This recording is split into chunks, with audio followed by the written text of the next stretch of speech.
This channel does not promote any violent, harmful, or illegal activities. All content provided by this channel is meant for an educational purpose only. লড়াইটা আইনি লড়াই supreme কোর্টে।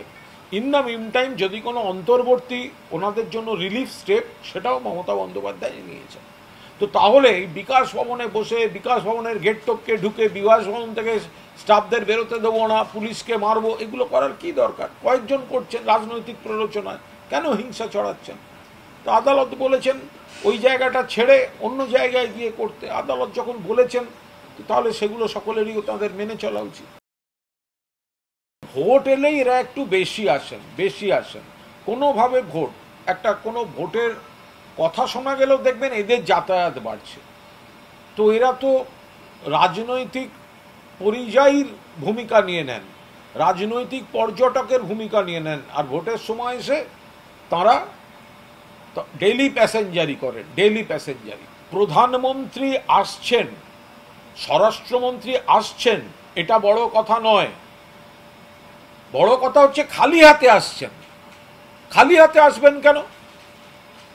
বাংলার 1,70,000 কোটি টাকা বকেয়া, এলে বাংলার অধিকারের টাকা দিতে আসবেন, খালি হাতে নাটক করতে আসবেন না।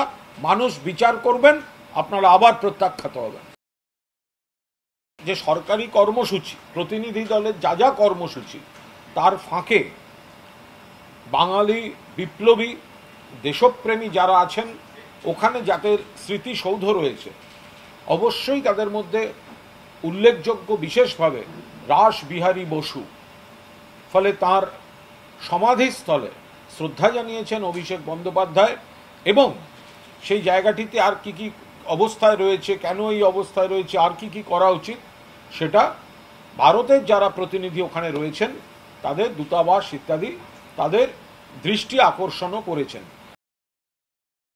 এই যে ঘটনাগুলো ঘটলো, পরপর কি কি ঘটলো, এগুলো বাকিরা জানার আগে এটা তো পার্লামেন্টে আলোচনা হওয়া দরকার।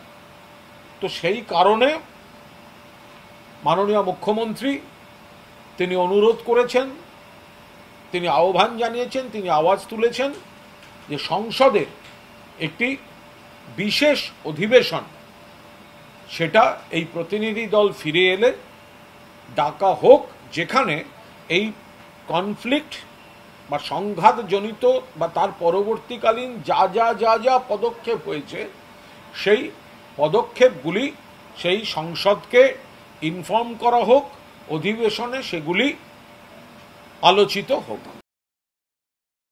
অপারেশন সিন্দুর নিয়ে এটা কোনো রাজনীতির জায়গাই নয়। এখানে রাজনৈতিক কোনো প্রচারে যাওয়া, রাজনৈতিক কৃতিত্ব দাবি করা, এটা সে বিষয় নয়। এখানে সেনা জওয়ানরা দেশের স্বার্থে লড়েছে, সেনা জওয়ানরা নিজেদের জীবন বাজি রেখে সীমান্তে তারা কর্তব্য করেছেন। এখানে কোনো দল চূড়ান্ত রাজনৈতিক সংকীর্ণতার পরিচয় হয়ে যাবে যদি এটা নিয়ে কেউ বা কারা রাজনীতি করতে চায়। আমরা এই নিয়ে রাজনীতি চাই না।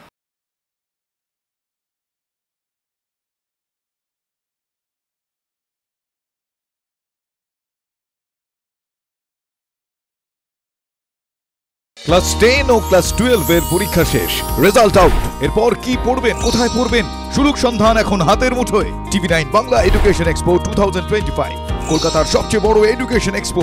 ডিগ্রি না ডিপ্লোমা, কোন কোর্স করবেন, কিভাবে প্ল্যান করবেন নিজের ক্যারিয়ার, সব প্রশ্নের উত্তর একটাই। TV9 Bangla education expo. একই ছাদের তলায় থাকছে নামকরা সব ইঞ্জিনিয়ারিং কলেজ, বিশ্ববিদ্যালয়, মেডিকেল ও ম্যানেজমেন্ট ইনস্টিটিউশন।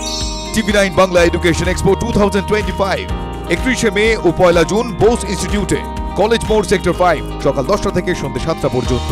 এন্ট্রি একেবারে ফ্রি।